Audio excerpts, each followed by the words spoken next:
essence attached to the head of the House of Hohenzollern. 1415. Personality. Historians have frequently stressed the role of Wilhelm's personality in shaping his reign. Thus, Thomas Snippety concludes he was gifted with a quick understanding, sometimes brilliant, with a taste for the modern technology, industry, science, but at the same time superficial, hasty, restless, unable to relax, without any deeper level of seriousness, without any desire for hard work or drive to see things through to the end, without any sense of sobriety, for balance and boundaries, or even for reality and real problems, uncontrollable and scarcely capable of learning from experience, desperate for applause and success, as Bismarck said early on in his life, he wanted every day to be his birthday, romantic, sentimental and theatrical, unsure and arrogant, with an immeasurably exaggerated self-confidence and desire to show off, a juvenile cadet, who never took the tone of the officer's mess out of his voice, and brashly wanted to play the part of the supreme warlord, full of panicky fear of a monotonous life without any diversions, and yet aimless, pathological in his hatred against his English mother. 16. And now we see here Kenites at work, twisting words. Kaiser Wilhelm was strong and hard working. He did carry out his plans and saw them through. Yes, he wanted respect, as all human beings want, is respect.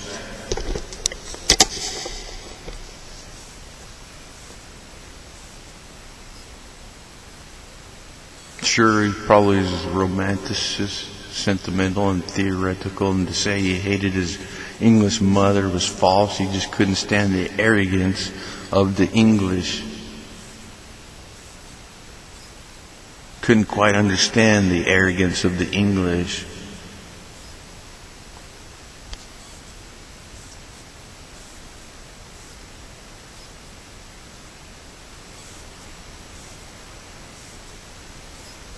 Unable to see the realism of life as false, saying that he's scarcely incapable of learning from experience is false, some true, some false. Kenites and the Zionist sentiments in this work, this gentleman.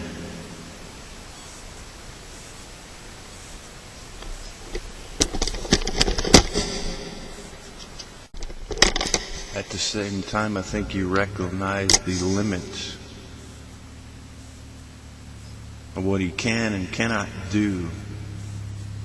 I mean, the guy was smart, genius, and intelligent, but he didn't know everything about everything. He relied on experts and people whom he respected and so forth. He was a hard worker, intelligent, and he earned his stripes. He earned his medals, unlike Hitler, who never exceeded the ranks of, unlike Hitler, who never exceeded in the ranks of his,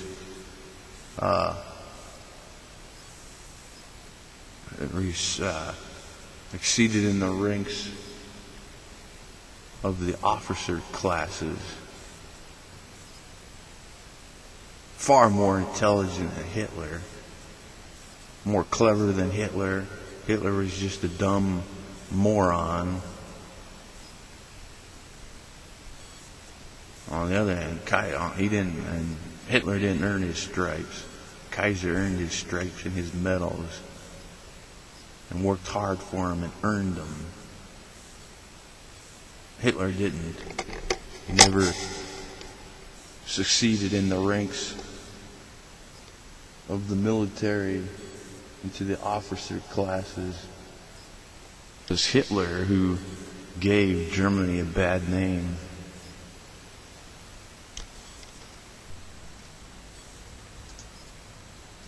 Historian David Fromkin states that Wilhelm had a love-hate relationship with Britain.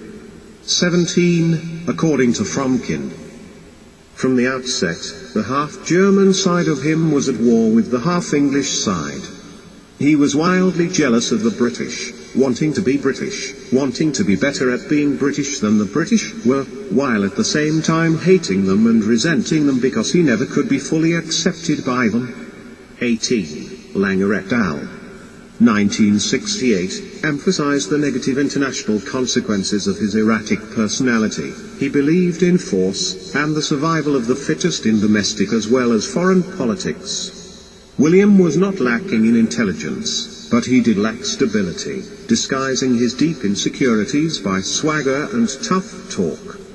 He frequently fell into depressions and hysterics. William's personal instability was reflected in vacillations of policy.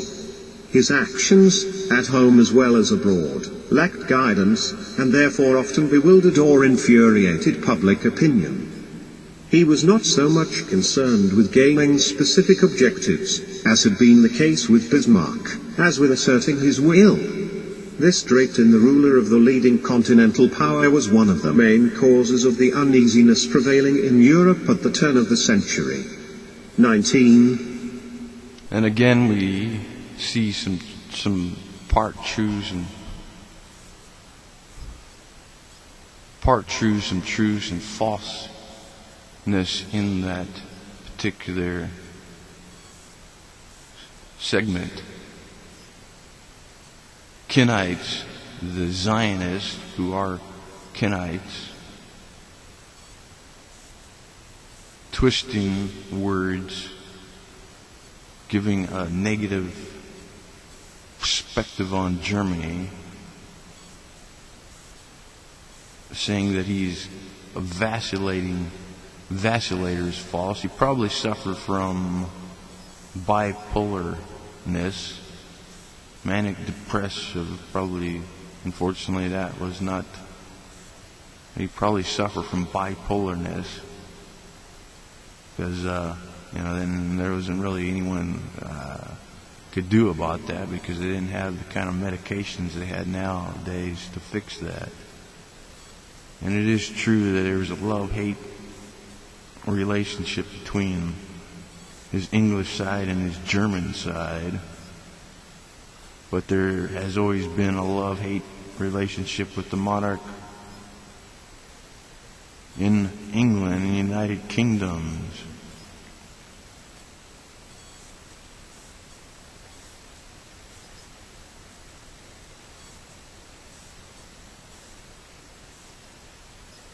And it is true the United Kingdoms never really necessarily accepted him. Due respect, because the English were arrogant in some ways, and stupid, of course, in some ways. And they, of course, are responsible for the influence in fashion and style during that time. But at the same time, you got to take into consideration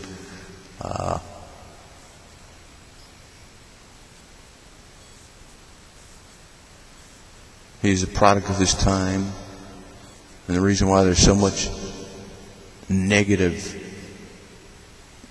journal attitudes is because of their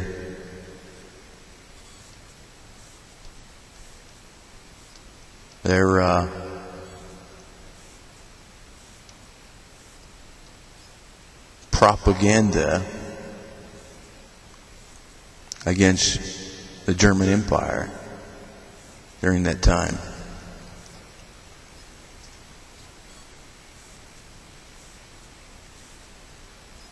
And it was, and to a certain extent, controlled by the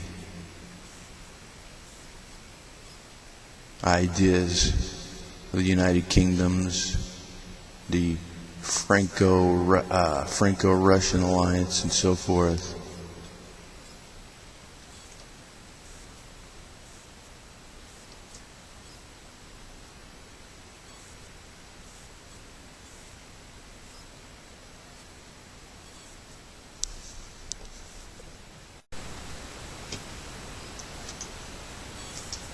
Anti-Semitism. Biographer Lamar Cecil had identified Wilhelm's curious but well-developed anti-Semitism. Cecil notes that in 1888 a friend of Wilhelm declared that the young Kaiser's dislike of his Hebrew subjects, one rooted in a perception that they possessed an overweening influence in Germany, was so strong that it could not be overcome. Cecil concludes, Wilhelm never changed, and throughout his life he believed that Jews were perversely responsible, largely through their prominence in the Berlin press and in leftist political movements, for encouraging opposition to his rule. For individual Jews, ranging from rich businessmen and major art collectors to purveyors of elegant goods in Berlin stores, he had considerable esteem, but he prevented Jewish citizens from having careers in the army and the diplomatic corps and frequently used abusive language against them. 20 on the 2nd of December 1919, Wilhelm wrote to Field Marshal August von Mackensen, denouncing his abdication as the deepest, most disgusting shame ever perpetrated by a person in history. The Germans have done to themselves, egged on and misled by the tribe of Judah. Let no German ever forget this, nor rest until